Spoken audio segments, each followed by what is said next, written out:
Nós temos, e vamos continuar a falar, temos falado no livro de Ageu, um dos profetas do Velho Testamento, chamado profeta menor, e vamos continuar hoje esta série de mensagens baseadas no livro de Ageu. Para quem não tem acompanhado as mensagens no livro de Ageu, nós vamos lembrar um pouco o contexto em que nós estamos. E estamos no ano 520 antes de Cristo. Então vamos viajar no tempo, não é? Ano 520 antes de Cristo. O livro de Ageu é um livro que dá muita ênfase nas datas. Várias vezes, de uma forma muito precisa, o profeta fala sobre a data em que essa mensagem está a ser transmitida. Então, aqui, logo no capítulo 1, nós vamos ver que no segundo ano do rei Dario, no 6º mês, no primeiro dia do mês, veio a palavra do Senhor pelo ministério do profeta Ageu. Então, no segundo ano do rei Dario, no 6º mês, no primeiro dia do mês, veio a palavra do Senhor. E isto aconteceu 18 anos depois do povo ter regressado do exílio da Babilónia, ou seja, do cativeiro da Babilónia. O povo regressou do cativeiro da Babilónia no ano 538 a.C. e vinha com uma missão. Se os irmãos estão recordados daquilo que temos aqui falado, eles vinham com a missão de reconstruir, o propósito era reconstruir o templo que estava em ruínas, porque tinha sido destruído pelo rei Nabucodonosor, também rei da Babilónia. E se fôssemos agora ler, não vamos ler, mas os irmãos até podem ir à procura e tomar nota, e se quiserem ouvir depois com mais atenção, podem ouvir na gravação que vai ser posta no YouTube. Mas no livro de Esdras, no capítulo 3 e 4, nós vamos, nesse capítulo, regressar então ao ano 538, ou seja, 18 anos antes do profeta Ageu. E o que diz lá em Esdras capítulo 13 e capítulo 4 foi que quando o povo regressou, eles vinham muito empolgados, vinham muito animados, e a primeira coisa que fizeram foi reconstruir o altar para oferecer sacrifício ao Senhor. E logo começaram a oferecer sacrifícios e também lançaram os fundamentos, os preparativos, começaram a obra da reconstrução do templo. Só que, diz lá em Esdras, capítulo 4, e no versículo 24, e até podemos ler este versículo, Esdras 4, 24. Os irmãos que estão a acompanhar na sua Bíblia, deixem ficar assim então a Bíblia aberta em Ageu e também em Esdras. Aqueles que não estão a acompanhar apenas ouvindo, então ouçam com atenção para perceberem. Então, em Esdras capítulo 4 e versículo 24, está escrito assim: então, isto depois de quê? Depois de terem começaram também a surgir algumas dificuldades, alguns problemas, alguns obstáculos, oposição, e diz no versículo 24, então cessou a obra da casa de Deus que estava em Jerusalém, e cessou até ao ano segundo do reinado de Dario, rei da Pérsia. Então, Esdras, o final do capítulo 4 de Esdras, leva-nos até ao primeiro capítulo de Ageu, onde é dito, e no reinado segundo do rei Dario, veio a palavra do Senhor. E é o que está escrito aqui também em Esdras capítulo 5. Portanto, termina 4 com o versículo 24 e depois começa Esdras capítulo 5 e logo no primeiro capítulo de Esdras 5, no primeiro versículo, desculpem, diz assim, e Ageu, profeta, e Zacarias, filho de Ido, profeta, profetizaram aos judeus que estavam em Judá e em Jerusalém, em nome do Deus de Israel, lhes profetizaram.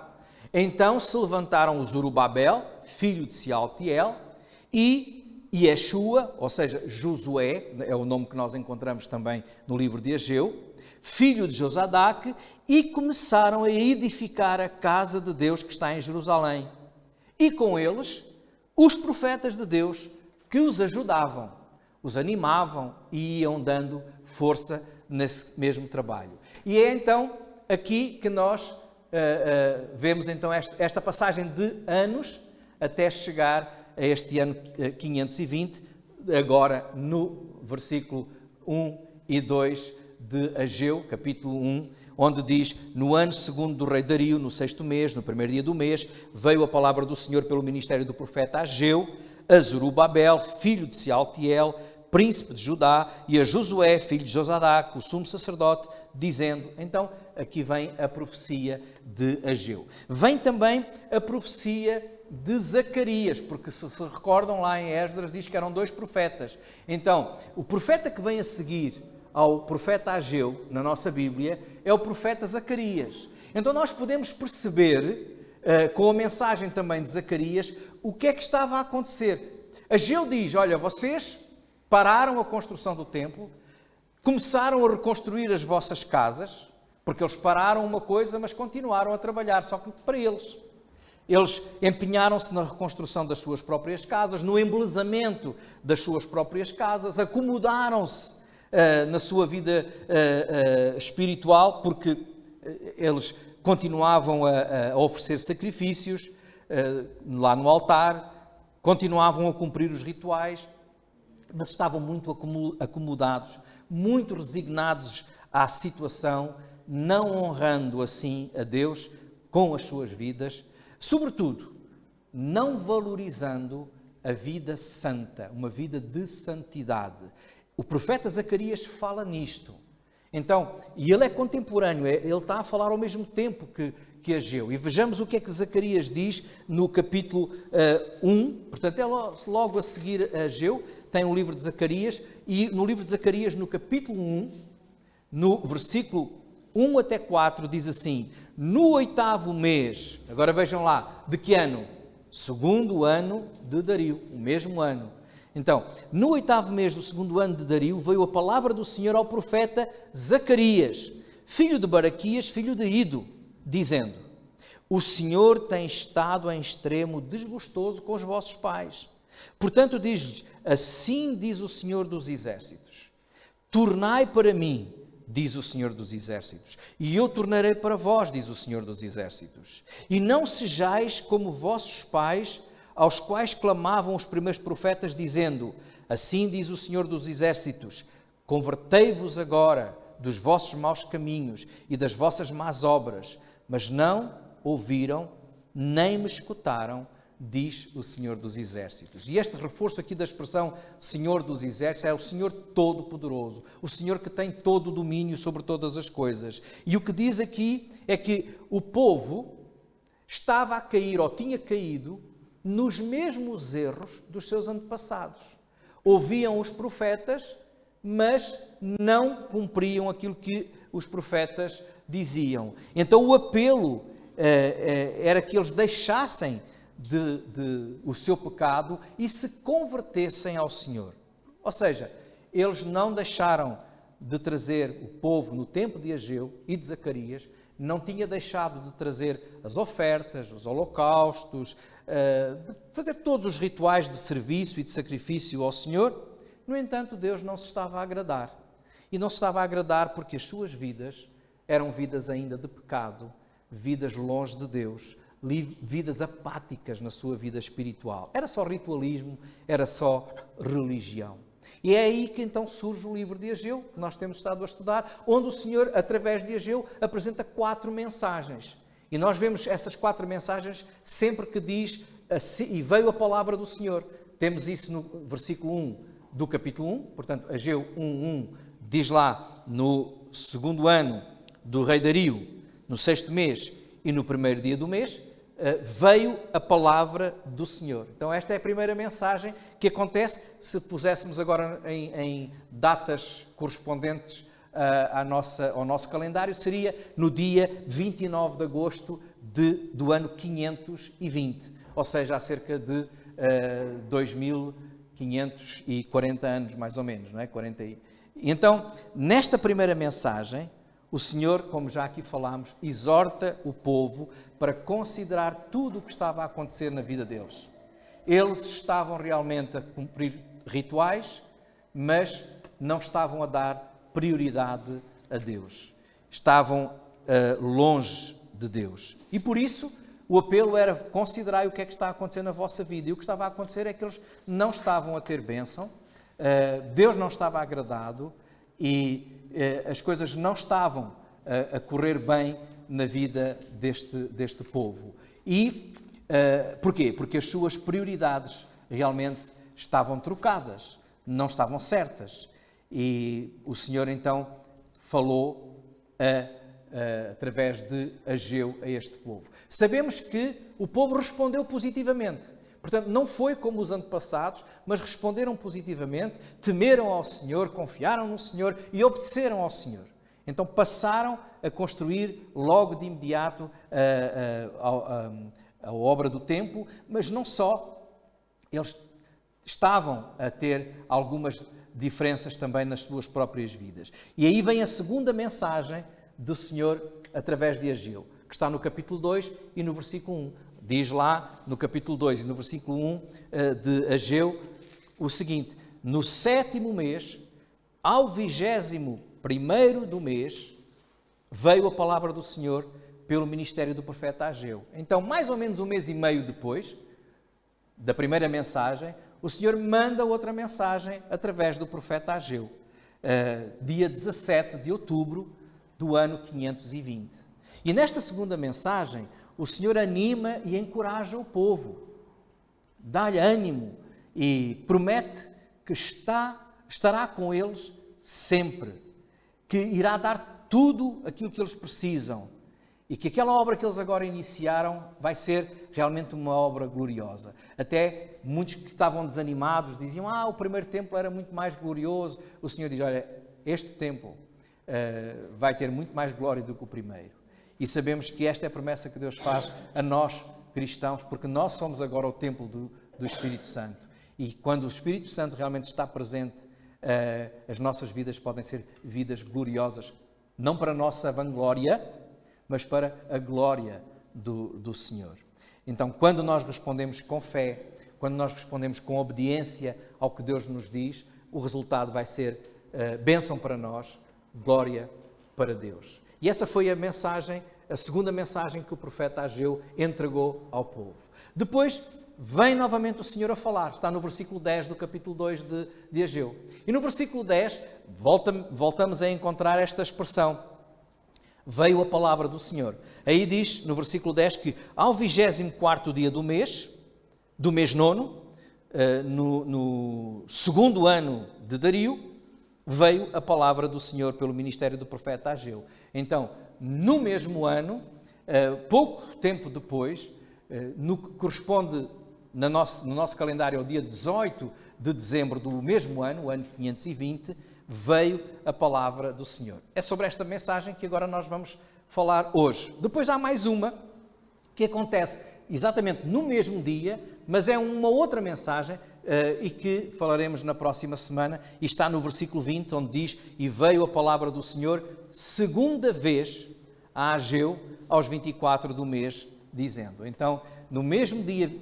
24, ou seja, no mesmo dia 18 de dezembro de 520, há uma segunda mensagem que Deus envia através do profeta Ageu, e é uma palavra, ou uma mensagem que nos irá falar sobre uma profecia que o Senhor deixa para o futuro e também acerca do poder glorioso do Senhor. Mas falaremos depois no próximo domingo. Hoje vamos então aqui ler os versículos 10 até ao versículo 19.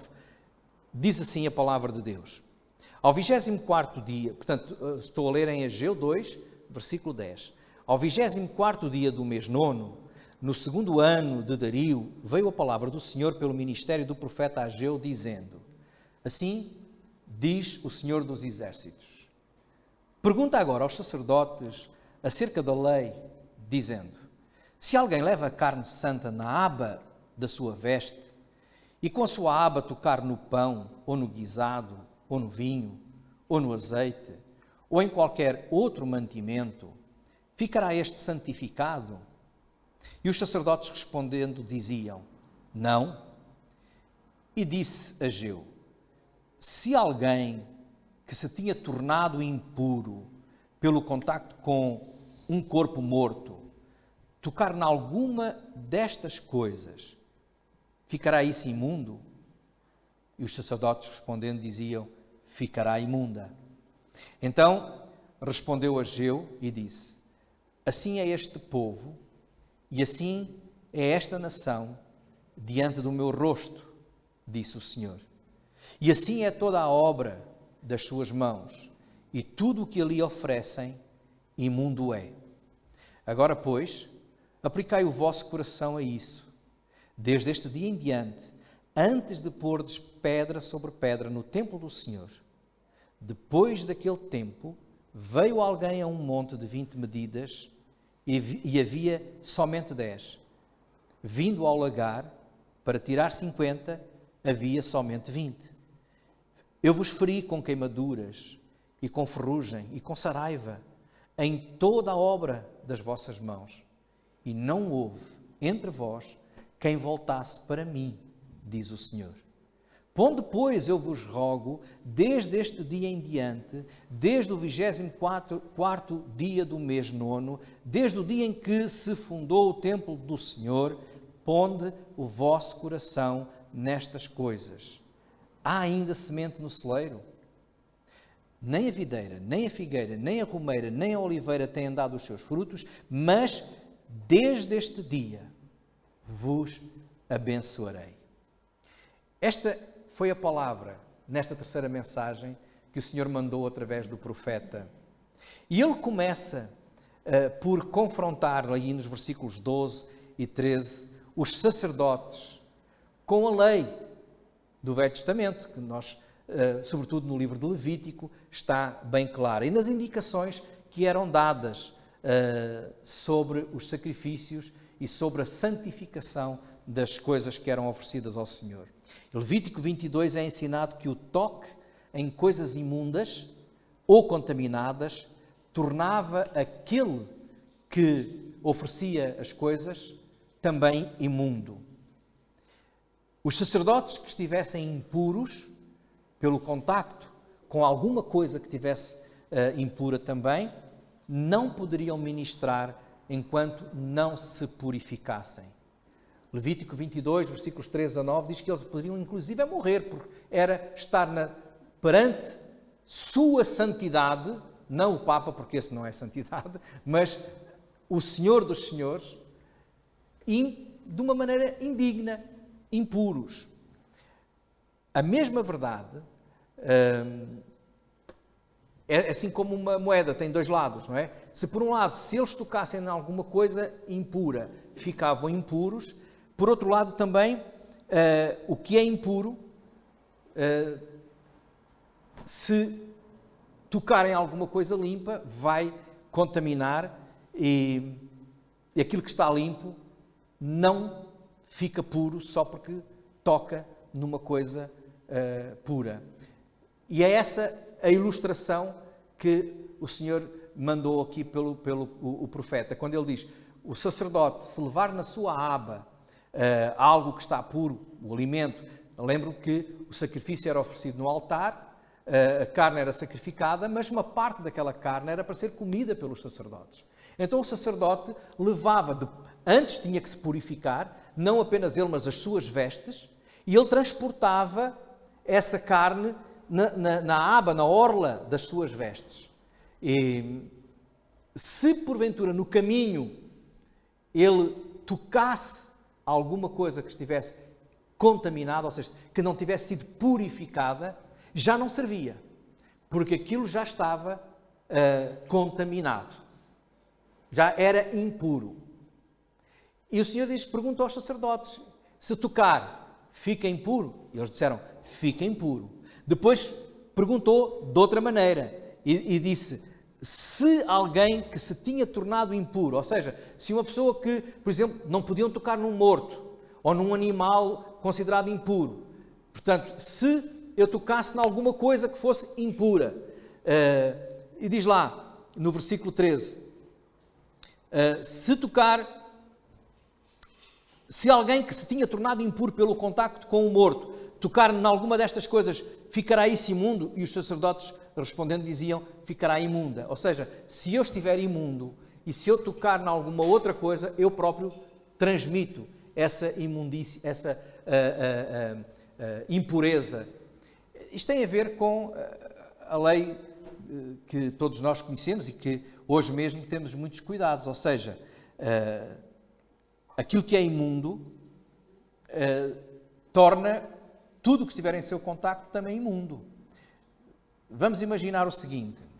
Vamos imaginar que alguém chega a casa, um homem que trabalha no campo.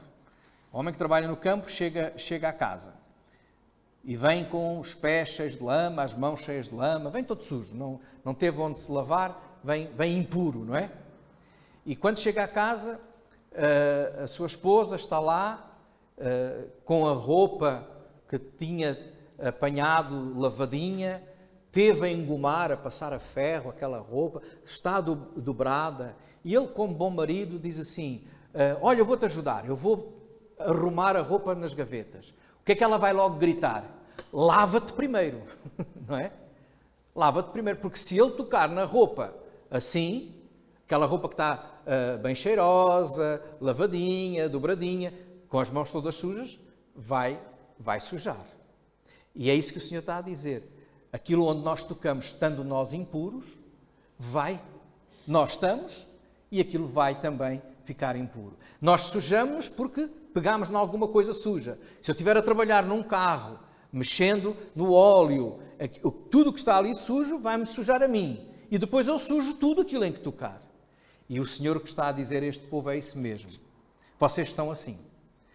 Versículo 14 diz, assim é este povo e assim é esta nação diante do meu rosto. Irmãos, a saúde não contagia, mas a doença contagia. É por isso que nós tomamos todos estes cuidados agora com o Covid, não é? Se numa sala estiverem um grupo de pessoas sãs, sem problema nenhum, saudáveis, e entrar alguém infectado, qual é o perigo? É daquele infectado infectar os outros, não é? Se for ao contrário, se tiver toda a gente infectada e entra um saudável, o saudável vai curar todos os outros? Não. Então, é isso mesmo. O pecado contagia. O pecado pega-se. Santidade não. Nós temos que nos purificar. E o Senhor está a dizer isso ao povo. Vocês têm que se purificar. Porque é imundo o que gente imunda faz. É impuro o que gente impura faz. Não é santo o que gente sem santidade faz.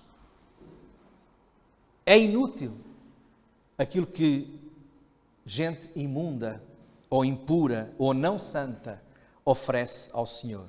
No versículo 15, diz, agora, pois, aplicai o vosso coração a isso, desde este dia em diante, antes de pordes pedra sobre pedra no templo do Senhor. Ou seja, antes de fazerem qualquer coisa, antes de começarem a obra, antes de começarem a trabalhar, o apelo do profeta é este, é para pensarem e verificarem como era inútil tudo aquilo que eles faziam. Eles esforçavam-se e não havia resultados. Não havia bênção. E porquê é que não havia resultados? E porquê é que não havia bênção? Porque aquele povo vivia uma vida impura diante de Deus. Então, antes de porem pedra sobre pedra, antes de iniciar, antes da ação, é importante a santificação. Antes da ação, é importante a santificação. No livro de Josué, anos antes, um outro Josué, não este que é aqui mencionado, mas um outro, aquele que sucedeu a Moisés na liderança do povo. E quando se aproximava a hora de fazerem a travessia do Rio Jordão para a conquista da terra da cidade de Jericó, Josué no capítulo 3 e no versículo 5 diz a todo o povo: santificai-vos, porque amanhã o Senhor fará maravilhas no meio de vós. Para que Deus opere grandes coisas na nossa vida, no nosso meio, na nossa igreja, na nossa família, é importante nós termos o cuidado de viver vidas santas diante dele. Eu sei que há muitas vezes a tendência de muitos crentes que querem servir, querem fazer alguma coisa na igreja. Também é verdade que normalmente alguns querem aparecer, querem que os outros vejam que sabem fazer coisas bonitas, mas não estão dispostos a mudar a sua vida, a confessarem os seus pecados. Eu tenho encontrado ao longo do meu ministério muitas pessoas que às vezes até saem da igreja porque não tenho oportunidade de servir, mas nunca tiveram cuidado de cuidar da sua própria vida diante de Deus. De colocar o Senhor como prioridade na sua vida. De pôr a sua vida em ordem. Antes da ação, importa valorizar a santificação. Porque santificação vem antes do sacrifício. Reparem que o Senhor diz aqui, antes de pôres pedra sobre pedra, ou seja, antes de começares qualquer coisa, santifica-te. Antes de chegares ao altar para adorar, santifica-te. Antes de te dispores para servir, santifica-te. Essa é a mensagem que o profeta está aqui a dar ao povo. Jesus mesmo disse isso.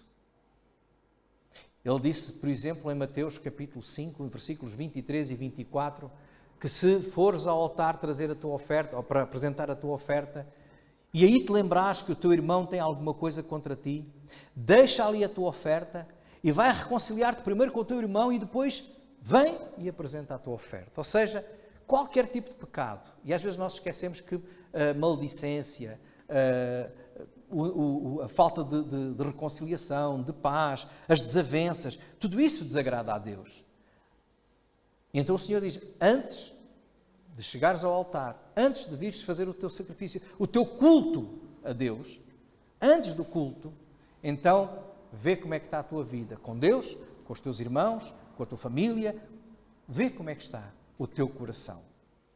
O salmista, no Salmo 51, no versículo 16 e 17, lembrava que Deus não tem prazer em sacrifícios. Ele diz, tu não te comprases em sacrifícios, senão eu te os daria. Tu não te deleitas em holocaustos. E depois diz, os sacrifícios para Deus são um coração quebrantado. A um coração quebrantado e contrito não desprezarás, ó Deus. E era isso que Deus queria ver no povo, lá em Jerusalém. No versículo 17, quando o Senhor diz, olha, eu vos feri com queimaduras, com ferrugem e com saraiva, em todas as obras que vocês fizeram com as vossas mãos. Ou seja, estava tudo a correr mal, eu não aceitava, e depois diz assim, mas não houve entre vós quem voltasse para mim, diz o Senhor. Ou seja, perante todas aquelas situações de correção de Deus, não havia arrependimento. Não havia um voltar a Deus, um reconhecimento de que as coisas diante de Deus não estavam bem. O propósito de Deus, muitas vezes até com a repreensão, com a não bênção, não é?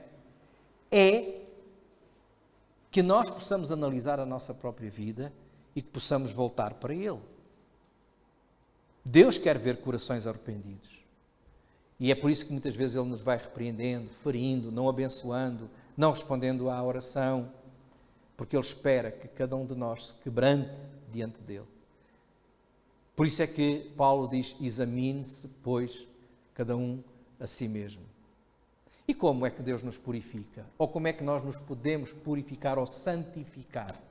Confessando o nosso pecado. Se realmente o Espírito Santo nos mostrar que nós estamos mal, nem sempre as coisas correm mal porque há pecado. Nós sabemos que na vida de Jó, por exemplo, as coisas foram um teste. Não era por causa do pecado. Mas nunca podemos excluir essa situação. Então convém que permanentemente nós examinemos a nossa vida. E quando examinamos E pedimos sinceramente ao Senhor, porque é o Espírito que nos convence do pecado, da justiça, do juízo. E nós reconhecemos que há alguma coisa que não está bem em nós.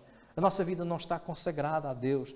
Nós não estamos a dar prioridade às coisas de Deus, a buscar ao Senhor em primeiro lugar, a buscar a sua justiça.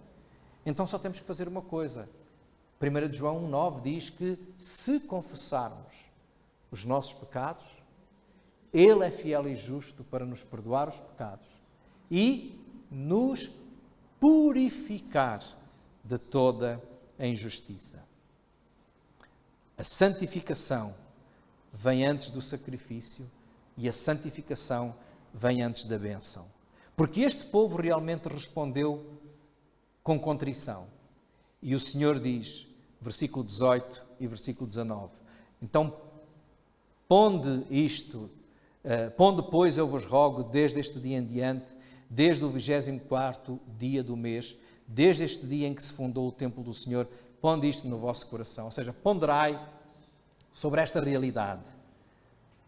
Ainda há semente no celeiro, ou seja, vocês têm pouco.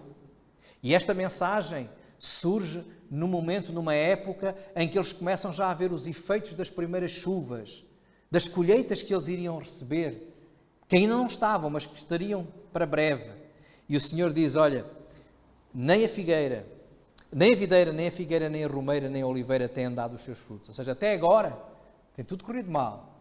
Mas agora, o que é que o Senhor diz? Desde este dia, a partir de agora, eu vos abençoarei. A partir de agora, eu vos abençoarei. A partir de agora, a situação vai mudar. Antes a terra não produzia, mas eu vos prometo, e esta é a palavra de Deus, que as próximas colheitas serão uma bênção e que desde este dia em diante eu vos abençoarei. É isto que o Senhor faz. Acabámos de cantar há pouco que tua vida vai mudar.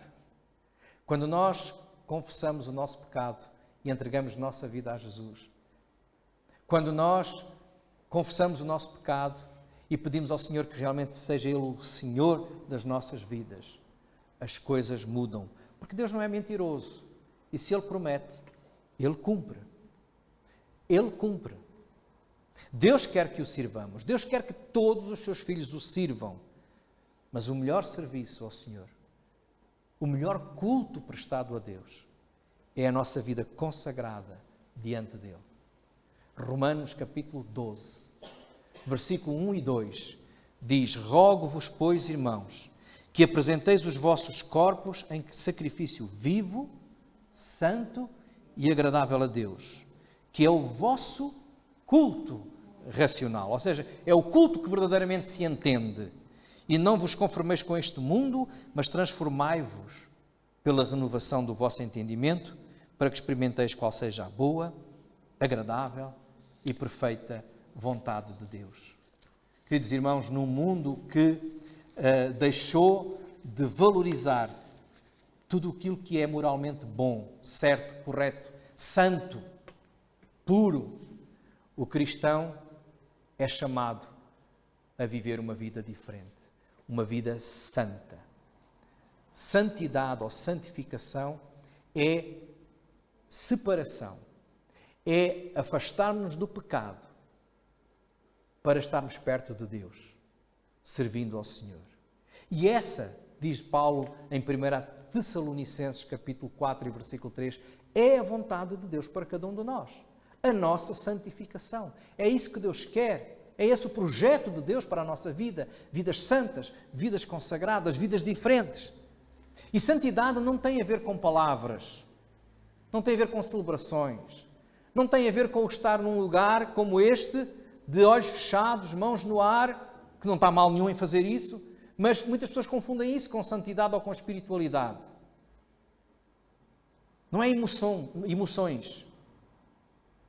Santidade é ação, é contrição, é arrependimento, é vida verdadeiramente consagrada ao Senhor.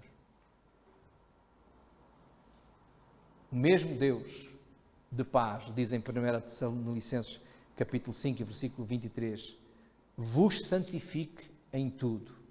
todo o vosso espírito e alma e corpo sejam plenamente conservados, irrepreensíveis para a vinda do Senhor Jesus Cristo. Às vezes pensamos que é só uma parte, é a totalidade de nós, corpo, alma e espírito. Ou seja, esta expressão significa o homem inteiro, a pessoa inteira, por inteiro, louvando e adorando com vidas consagradas e santas diante do Senhor. Por isso, irmãos, quero terminar com o texto de Hebreus, capítulo 12 e versículo 14, onde o Senhor diz: segui a paz e a santificação, sem a qual ninguém verá a Deus. E como é santo aquele que nos redimiu e nos salvou, a Bíblia nos diz: sede vós também santos. Então que o Senhor trabalhe nos nossos corações, em cada um de nós, e que nós possamos dizer: eu quero ser santo, consagrado, separado para Deus, para a sua glória, para a sua honra. E quando assim fazemos, a mensagem é a mesma. Deste dia em diante, eu vos abençoarei. Que cada um de nós possa buscar essa santidade, adorar ao Senhor em espírito e em verdade, com uma vida verdadeiramente consagrada. Amém. Fiquemos de